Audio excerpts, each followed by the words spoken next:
விஷயத்தை பற்றி பேச போகிறோம், யாரை பற்றி பேச போகிறோம் அப்படின்னு சொல்லி கேட்டோம் அப்படின்னா, எல் கிளாசிக்கோ அப்படின்றது ஐபிஎல் ஹிஸ்ட்ரியில் இருக்கு இல்லையா, மும்பை விசஸ் சென்னை மேட்ச் அப்படின்னு சொல்லி வந்துருச்சு அப்படின்னாலே யாரா ஜெயிக்க போகிறா அப்படின்ற அந்த ஃபயர் பார்த்தோம் அப்படின்னா கடைசி பால் வரைக்கும் இருக்கும் அப்படின்னே சொல்லலாம். அதுவும் கடைசி ஓவர் வரைக்கும் பர்டிகுலராக அப்படின்னே சொல்லிடலாம். ஏன்னா அந்த கடைசி ஓவரில் மாறக்கூடிய மேட்சஸ், அது மட்டும் இல்லாமல் கடைசி பால்ஸில் மாறக்கூடிய மேட்சஸ் தான் பார்த்தோம் அப்படின்னா ஐபிஎல்லுடைய ஸ்பெஷாலிட்டி அப்படின்னே சொல்லலாம். ஸோ நேற்று அதே மாதிரியே எல் கிளாசிக்கோ அப்படின்றது ஆரம்பிச்சிச்சு. பட் இந்த எல் கிளாசிக்கோவில் என்ன ஸ்பெஷல் அப்படின்னு சொல்லி பார்த்தோம் அப்படின்னா, ஃபர்ஸ்ட் டைமாக மும்பை விசஸ் சென்னை இருக்காங்க இல்லையா, அவங்க ரெண்டு பேருமே விளையாடும் போது இந்த சைடில் கேப்டனா ரோஹித் சர்மா கிடையாது, இந்த சைடில் கேப்டனா எம்எஸ் தோனி கிடையாது. ரெண்டு டீம்லையுமே பார்த்தோம் அப்படின்னா புது கேப்டன்ஸ் இருந்தாங்க அப்படின்னே சொல்லலாம். ஸோ ருத்ராஜ் விசஸ் ஹார்திக் பாண்டியா அப்படின்றதான் இந்த கேமே ஸ்டார்ட் ஆச்சு. இவங்க ரெண்டு பேருடைய கேப்டன்சியில் யாருக்கு ஃபர்ஸ்ட் விக்டரி அப்படின்றது கிடைக்க போகுது அப்படின்றது தான் ரொம்ப முக்கியமான விஷயமா இருந்துச்சு. அது மட்டும் இல்லாமல் மும்பை இருக்கு இல்லையா, மும்பையினுடைய ஹோம் கிரவுண்ட்லேயே பார்த்தோம் அப்படின்னா இந்த மேட்ச் அப்படின்றது நடக்கிறதுனால மும்பை வின் பண்ணுறதுக்கான வாய்ப்பு அதிகமாக இருக்குது அப்படின்னு சொல்லி தான் கெஸ் பண்ணப்பட்டுச்சு. பஸ் அந்த கெஸ்ஸை பார்த்தோம் அப்படின்னா தல தோனி இருக்கார் இல்லையா, 42 இயர்ஸ் ஓல்டு ஃபார்மர், கடைசி ஓவரில் கேமியோ ரோல் அப்படின்றத பண்ணி பார்த்தோம் அப்படின்னா 3 ஹேட்ரிக் சிக்ஸ் அடித்து வான்கடேவை அதிர விட்டதோட மட்டும் இல்லாமல் அந்த அவர் அடித்த 20 ரன் தான் பார்த்தோம் அப்படின்னா நேற்று மேட்சை மும்பைட்ட இருந்து சென்னை பக்கமாக இழுத்துட்டு வந்துச்சு அப்படின்னே சொல்லலாம். ஸோ ஒரு பக்கத்தில் பார்த்தோம் அப்படின்னா தலைவன் இப்படி கலக்க, குரு இப்படி கலக்கினார்னா சிஷிய நான் எப்படி சும்மா இருக்கிறது அப்படின்னு சொல்லிட்டு மத்தீஷ பத்ரினா இருக்கார் இல்லையா. ஸோ எப்பப்பெல்லாம் மேட்ச் மும்பை இந்தியன்ஸ் கையில் இருந்துச்சோ அப்பப்பெல்லாம் கொண்டாங்கடா மேட்சை அப்படின்னு சொல்லிட்டு ஓவரை வீசி, அதுவும் குறிப்பாக 8வது 14வது ஓவர்லாம் வீசி பார்த்தோம் அப்படின்னா தம்பி மேட்ச் இந்த சைடு கொண்டா அப்படின்னு சொல்லிட்டு சிஎஸ்கே பக்கமாக தன்னுடைய பவுலிங் மூலியமா அசத்திருக்காரு அப்படின்னே சொல்லலாம். ஸோ மத்தீஷ பத்ரினாவை பொறுத்த வரைக்குமே பார்த்தோம் அப்படின்னா ஒரு மேட்ச்ல இம்பாக்ட் கிரியேட் பண்ணக்கூடிய பிளேயரா இருந்த அவர் அடுத்த ஸ்டேஜுக்கு போயிருக்காரு மேட்ச் வின்னரா அப்படின்னே சொல்லலாம். ஏன்னா நேற்று அவர் எடுத்த 4 விக்கெட் இருக்கு இல்லையா, இஷான் கிஷனா இருந்தாலும் சரி, சூரியகுமார் யாதவ் டக் அவுட் ஆக்கினதா இருந்தாலும் சரி, அது மட்டும் இல்லாமல் ஷஃபாட், திலக் வர்மா அப்படின்னு சொல்லிட்டு அதிரடியாக ஆடக்கூடிய 4 பேட்ஸ்மேன்ஸுமே அவுட் பண்ணி அனுப்புனது அப்படின்றதும் மும்பை இந்தியன்ஸ்க்கு ஒரு ரொம்ப பெரிய ப்ரெஷர் அப்படின்றத கிரியேட் பண்ணிச்சு. இன்னும் சொல்ல போனால் மும்பை கையிலேருந்து மேட்ச் போனது அந்த இடத்துல தான் அப்படின்னே சொல்லலாம். ஏன்னா சூரியகுமார் யாதவ் இருக்கார் இல்லையா, அவர் ஓரளவுக்கு ரன்ஸ் அப்படின்றத அடிச்சிருந்தாரு அப்படின்னா நேற்று ரோஹித் சர்மா இருந்த ஃபார்முக்குலாம் கண்டிப்பாக மும்பை வின் பண்ணியிருப்பாங்க. இன்னொரு பக்கத்தில் திலக் வர்மா ஒரு அளவுக்கு ரோஹித் சர்மாவோட சேர்ந்து பார்ட்னர்ஷிப் அப்படின்றத அமைச்சு கொண்டு வந்துகிட்டு இருக்கும்போது 14வது ஓவரில் திலக் வர்மாவை வெளியேற்றினது அப்படின்னு சொல்லிட்டு என்னென்ன விஷயத்தை எந்தெந்த நேரத்தில் பண்ணுமோ அதை கரெக்டாக பார்த்தோன்னா நம்ம மத்தீஷ பத்ரினா பண்ணியிருக்காரு அப்படின்னே சொல்லலாம். ஸோ ஹார்திக் பாண்டியா மேட்சுக்கு அப்புறமாவும் சொன்னது என்ன அப்படின்னு சொல்லி கேட்டோம் அப்படின்னா, ஸ்டெம்புக்கு பின்னாடி இருக்க ஒருத்தர் இருக்கார் இல்லையா, அவர் முன்னாடி இருக்கக்கூடிய பிளேயர்ஸ்க்கு என்னென்ன பண்ணணும் அப்படின்னு சொல்லிக்கிட்டு இருக்காரு.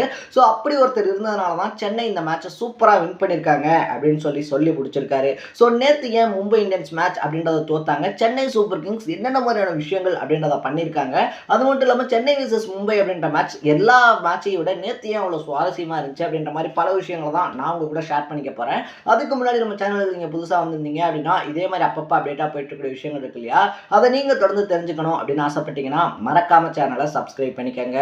ஸோ நேற்று மேட்ச்ல ஃபயர் எங்கேருந்து ஸ்டார்ட் ஆச்சு அப்படின்னு சொல்லி கேட்டோம் அப்படின்னா டாஸ் போடும்போதே அப்படின்னே சொல்லலாம். ஏன்னா வான்கடேவை பொறுத்த வரைக்குமே பேட்ஸ்மேன்ஸ்க்கு சாதகமாக இருக்கக்கூடிய ஒரு பிச், அதனால ஹார்திக் பாண்டியா டாஸ் வின் பண்ணியுமே பார்த்தோம் அப்படின்னா நாங்கள் சேசிங்கே எடுக்கிறோம் அப்படின்னு சொல்லி எடுத்துட்டாங்க.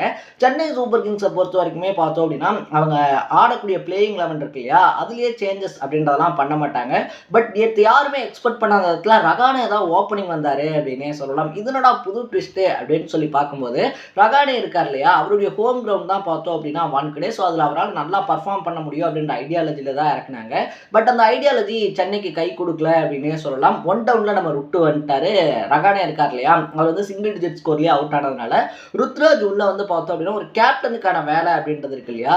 ஸோ ஃப்ரண்ட்டில் ஆடி டீமை முன்னாடி கொண்டு போகிறது, அவர் ஓப்பனராக இறங்கும் போதும் சரி, ஒரு பேட்ஸ்மேனாக இருக்கும் போதும் சரி, எப்படி ஆடினாரோ அதே மாதிரி பார்த்தோம் அப்படின்னா இப்போ கேப்டன்ஷிப் அப்படின்ற ப்ரெஷரை ரொம்ப அதிகமாகலாம் தலைக்கேற்றிக்காம டோனி மாதிரியே நான் கேப்டன் அப்படின்றத அடுத்து நான் சாதாரணமாக ஒரு பேட்ஸ்மேன், டீமில் இருக்கக்கூடிய ஒரு பிளேயர், நான் என்னோட ரோலை பண்ணணும் அப்படின்னு சொல்லிட்டு நேற்றுமே ஒரு ஆஃப் செஞ்சுரி அதிரடியாக அடிச்சிருந்தாரு அப்படின்னு தான் சொல்லணும்.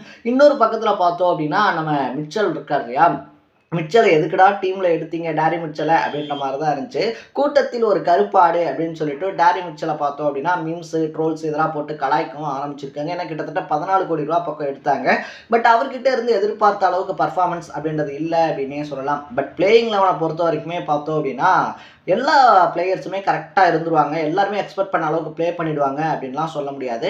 மேபி நம்ம பிளே ஆஃபை தாண்டி போகிறோம் அப்படின்ற பட்சத்தில் மிச்சல் இருக்கார் இல்லையா, டேரி மிச்சனுடைய எக்ஸ்பீரியன்ஸ் அப்படின்றது நமக்கு கை கொடுக்கலாம், நம்ம வெயிட் பண்ணி தான் பார்க்கணும் அதுக்கு.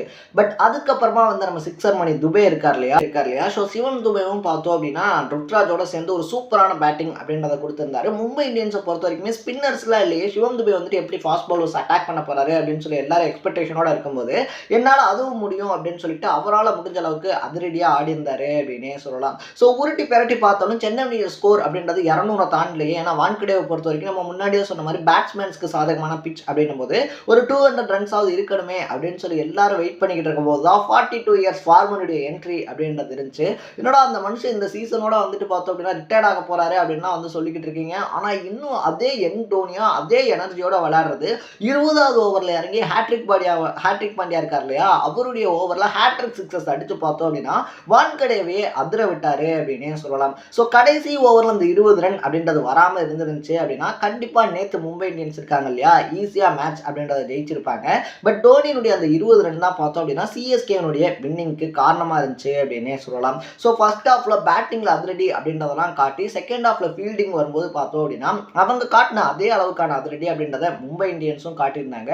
ரோஹித் சர்மாவாக இருந்தாலும் சரி, இல்லை இஷான் கிஷனாக இருந்தாலும் சரி, 7 ஓவரில் 70 ரன் அப்படின்றத அடிச்சு ஒரு ஸ்ட்ராங்கான பேஸ்மெண்ட் போட்டாங்க அப்படின்னே சொல்லலாம். மத்தீஷ பத்ரனா எப்போ பால் வீச வந்தாரோ அப்போதான் மேட்ச் பார்த்தோம் அப்படின்னா அவங்க கையிலேருந்து வந்துச்சு. ஏன்னா முன்னாடியே சொன்ன மாதிரி உள்ளே வந்தோடனே பார்த்தோம் அப்படின்னா பவுலிங்கில் ஒரு ப்ரெஷர் அப்படின்றது எனக்கு இருந்துச்சு. ஏன்னா அவங்க ஸ்ட்ராங்காக பவர் பிளே அப்படின்றத ஆடி இருக்காங்க. என்ன பண்ணலாம் அப்படின்னு சொல்லி யோசிக்கும் போது டோனி இருக்கார் இல்லையா, நீ ஸ்பெஷலாலாம் ஒன்றும் பண்ண வேணாம், நீ எப்பயும் போல பண்ணுறதை பண்ணு அப்படின்னு சொல்லி சொன்னார். அந்த வார்த்தை எனக்கு கான்ஃபிடென்ட் கொடுச்சு அப்படின்னு சொல்லியிருந்தாரு. அந்த வார்த்தை கொடுத்த கான்ஃபிடென்ட்ல பார்த்தோம் அப்படின்னா அதிரடியாக ஆடிக்கிட்டு இருந்த இஷான் கிஷனோட விக்கெட், ஸ்கை 360 டிகிரியில் ஆடக்கூடிய எஸ்கேஒய் இருக்கார் இல்லையா, சூரியகுமார் யாதவ் அவருடைய விக்கெட் அப்படின்னு சொல்லி 2 முக்கியமான விக்கெட் அப்படின்றத எடுத்து மறுபடியும் மேட்சை சிஎஸ்கே பக்கமாக திருப்பினாரு அப்படின்னே சொல்லலாம். அதுக்கப்புறமாவும் பார்த்தோம் அப்படின்னா அந்த பிளேயர்ஸ்லாம் வந்துட்டு போய்கிட்டு இருக்கும்போது திலக் வர்மா மட்டும் ரோஹித் சர்மாவோட சேர்ந்து மறுபடியும் ஒரு மேட்ச் அப்படின்றத மும்பை பக்கமாக திருப்ப ஆரம்பிச்சாரு.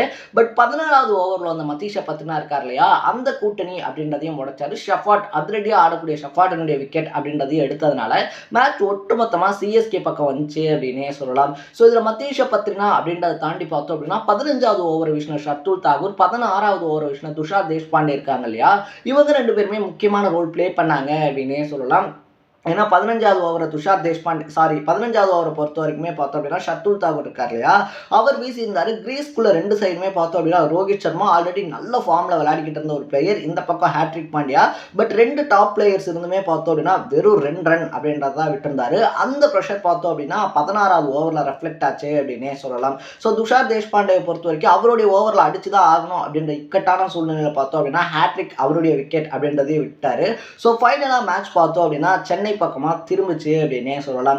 ஒரு பக்கத்துல நம்ம ரோஹித் சர்மா இருக்கார் இல்லையா, அவர் மறுபடியும் கம்பேக் கொடுத்து ஒரு கம்பேக்கான இன்னிங்ஸ் அப்படின்றத ஆடி தான் யாரு அப்படின்னு சொல்லி ப்ரூவ் பண்ற அளவுக்கு ஒரு செஞ்சுரி அப்படின்றத போட்டாலும் கூட ரோஹித் சர்மாக்கு யாருமே கரெக்டா கோஆப்ரேட் பண்ணல அப்படின்றதுனால நேற்று மேட்ச் பார்த்தோம் அப்படின்னா மும்பை இந்தியன்ஸ் கையை விட்டு போயிருக்கு அப்படின்னே சொல்லலாம். ஸோ இந்த மேட்சை பொறுத்த வரைக்குமே பார்த்தோம் அப்படின்னா சென்னை ஆடின விதம் இருக்கு இல்லையா, எல்லாத்தையுமே வாவ் என்ன மாதிரியான ஒரு மேட்சரா அப்படின்னு சொல்லிட்டு மேட்ச் டிவியில பார்த்தவங்களுக்கே பார்த்தோம் அப்படின்னா ஒரு சூப்பரான இம்பாக்ட் அப்படின்றத கிரியேட் பண்ணிருந்துச்சு. இதாண்டா ஐபிஎல், இதாண்டா எல் கிளாசிக்கோ அப்படின்ற மாதிரி. பட் எம்எஸ் தோனியும் பத்ரினாவும் மேட்ச் வின்னர்ஸாக மாறின அந்த மூமெண்ட் இருக்கு இல்லையா, ஓகே அடுத்து வந்துட்டு பார்த்தோம் அப்படின்னா மெகா ஆக்ஷன் அப்படின்றது நடக்க போது எந்தெந்த பிளேயர்ஸ் வந்து தக்க வச்சுக்கிறது அப்படின்னு சொல்லி எல்லா டீமும் குழப்பத்தில் இருக்கும்போது ஆல்ரெடி சென்னை சூப்பர் கிங்ஸ் பார்த்தோம் அப்படின்னா ருத்ராஜ் இருக்கார் இல்லையா, ருத்ராஜ் கெய்க்வாட்டை கேப்டன் ஆக்கினதுனால அவருடைய பிளேஸ் அப்படின்றது கன்ஃபார்ம் ஆயிருக்கு. மத்தீஷ பத்ரினாவும் இப்போ மேட்ச் வின்னராக மாறி இருக்கிறதுனால அவருடைய பிளேஸ் அப்படின்றதும் சென்னை சூப்பர் கிங்ஸில் கன்ஃபார்ம் பண்ணப்படும் அப்படின்னு சொல்கிறாங்க. ஸோ மற்ற பிளேயர்ஸ் யார் இருந்தால் சென்னையில் இன்னும் அவங்க நீடிக்கணும்னு சொல்லி நீங்க நினைக்கிறீங்க? அது மட்டும் இல்லாம சென்னையில் இந்த பிளேயர் எடுத்ததே வேஸ்ட்டுப்பா அப்படின்னு சொல்லி நீங்க நினைச்சு டீமை விட்டு அவர் இல்லாம இருக்கிறதே பெட்டர் அப்படின்னு சொல்லி நீங்க நினைக்கக்கூடிய பிளேயருடைய பேர் என்ன அப்படின்றத கமெண்ட்ல போட்டு இதே மாதிரி அப்பப்போ அப்டேட்டா போயிட்டு இருக்கக்கூடிய விஷயங்கள் இருக்கு இல்லையா, அது கரண்ட் அஃபேர்ஸாக இருந்தாலும் சரி, பாலிடிக்ஸாக இருந்தாலும் சரி, ஸ்போர்ட்ஸாக இருந்தாலும் சரி, இதே மாதிரி அப்பப்போ அப்டேட்டா போயிட்டு இருக்கக்கூடிய விஷயங்களை நீங்க தொடர்ந்து தெரிஞ்சுக்கணும் அப்படின்னு ஆசைப்பட்டீங்கன்னா மறக்காம நம்ம சேனலை சப்ஸ்கிரைப் பண்ணிக்கோங்க.